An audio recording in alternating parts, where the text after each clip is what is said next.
NFL analyst chooses to keep the Browns winless with Joe Flacco and Kenny Pickett to benefit Shedeur Sanders and Dillon Gabriel. The Cleveland Browns may have stocked their quarterback room with depth this offseason, but it's clear not all QBs are on equal footing. With 4 signal callers currently vying for position, the Browns appear ready to enter the 2025 season with a blend of experience and inexperience, with veterans Joe Flacco and Kenny Pickett on top, and rookies Dillon Gabriel and Shedeur Sanders at the bottom. For now, the pecking order reflects caution and seniority.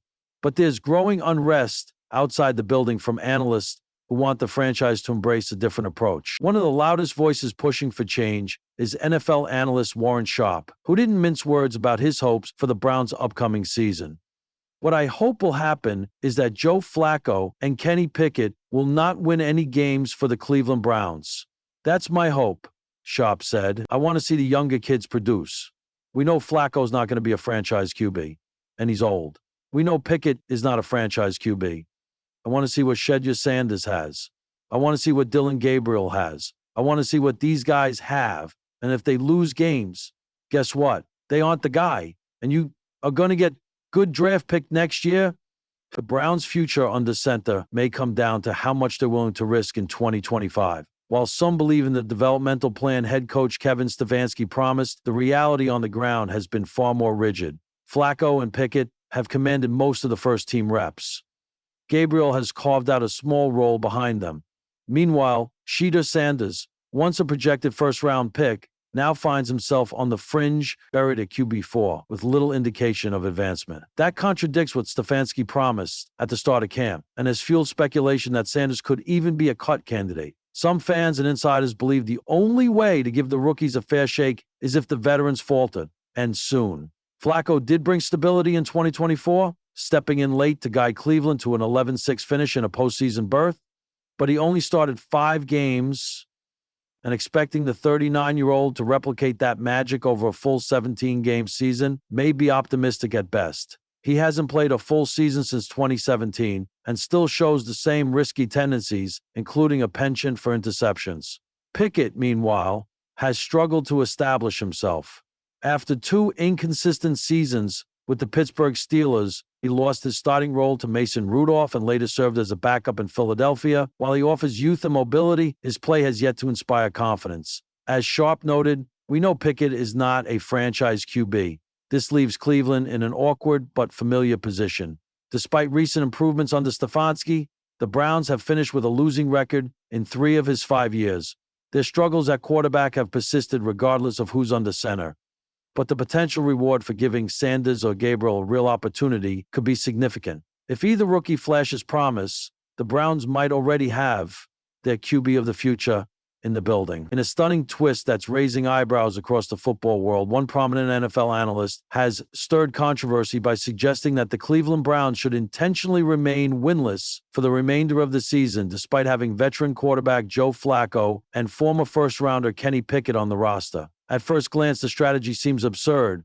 Flacco is a Super Bowl MVP, Pickett still has upside, and Cleveland's defense remains elite, and the Pickett's defense remains elite. But dig a little deeper, and the analyst's rationale reveals a calculated, if unconventional vision, tanking now to shape the future around a new era. One led by rising college stars Shedeur Sanders and Dillon Gabriel. A shocking recommendation. It's week 8 of the NFL season. The Browns sit at 0-7, and whispers are growing louder around the league. Is Cleveland cursed? Once again, enter NFL analyst Jared Walker, who has appeared on multiple platforms arguing that the Browns should embrace the losing streak. Not just ride it out, lean into it. This team's future, Walker declared on Monday Blitz Live, doesn't lie with Joe Flacco's twilight years or Kenny Pickett's marginal development curve. The future is about getting the right quarterback. And this 2025 draft class has 2 of the most electrifying prospects we've seen in a decade. His targets, Shedeur Sanders, son of Hall of Famer Deion Sanders and current star Colorado, and Dillon Gabriel, the dual-threat sensation who's taken his game to new heights with the Oregon Ducks. The case against Flacco and Pickett, Joe Flacco, was signed mid-season to provide veteran leadership after Deshaun Watson's lingering injuries left the Browns scrambling. While he's proven capable in short bursts, flashing the same arm strength and pocket poise that once led the Ravens to a title. Walker argues Flacco is a band-aid on a franchise hemorrhaging from years of inconsistency. Kenny Pickett, meanwhile, has failed to cement himself as a long-term starter in the NFL. After an up-and-down tenure with the Steelers, he was acquired in a surprise trade, but his progress remains inconsistent. While his mobility and leadership draw praise, Pickett struggles to stretch the field, and his decision-making has regressed under pressure. Both of these guys are stopgaps, Walker insists. Flacco is a bridge, Pickett is a coin toss. Neither is your future. So why win 4 meaningless games and fall out of range to draft a superstar? The Shedeur and Dillon effect. Shedeur Sanders is no ordinary college quarterback. The Shedeur and Sanders is no ordinary college quarterback. Combining precision passing with swagger and leadership inherited from his iconic father, Shedeur has put Colorado back on the national map. Despite inconsistent offensive line protection, his poise under pressure, ability to read defenses, and clutch playmaking have drawn comparisons to early career Russell Wilson and even a young Aaron Rodgers. He's not just a quarterback. He's a culture setter. Dillon Gabriel, on the other hand, has proven himself to be one of the most versatile and cerebral quarterbacks in college football. After stints with UCF, Oklahoma, and Oregon, Gabriel has matured into a true dual-threat leader with elite vision and accuracy. He's experienced, durable, and battle-tested in multiple systems, qualities that often translate into early NFL success. Imagine building your franchise around one of these guys, Walker says. Shedeur brings electricity and leadership. Dillon brings versatility and experience. Either one could redefine Cleveland football. Strategic, losing, tanking with purpose. The idea of tanking isn't new in sports. The NBA has practically institutionalized it. But in the NFL, where jobs and health are on the line every snap, it's a dangerous game. Yet Walker believes there's a way to do it smartly and ethically. This isn't about telling players to lose on purpose, he clarifies. It's about management understanding the long game.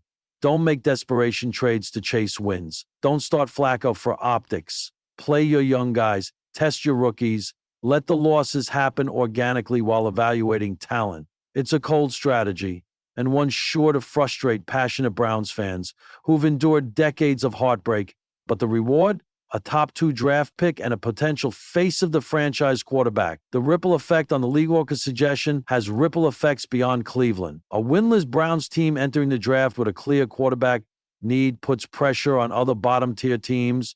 The Patriots, Broncos, and Commanders, all potentially in QB limbo, will be watching closely. Meanwhile, Shedeur Sanders and Dillon Gabriel suddenly have added weight on their shoulders as future saviors of struggling franchises.